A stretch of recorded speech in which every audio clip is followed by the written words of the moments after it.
I mean, literally, how many times do you have to sit down and make food with like 6, 7 simply, I mean, different ingredients for the sake of fitting my macros? The food you just mentioned just now, literally, you have 3 simple ingredients and that's it. That simplifies that for you. Spend less time meal prepping.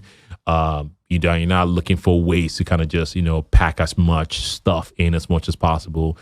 Find the foods that you enjoy. Find the foods that you can repeat. Don't jump on a fad because it looks cool or sounds sexy. Because if you jump on that fad, if you cannot structure that, if you cannot consistently see yourself doing it, years from now, it's probably a good sign to tell you that might not be the plan for you. Yeah. So find the food that you eat right now. Eat less of it.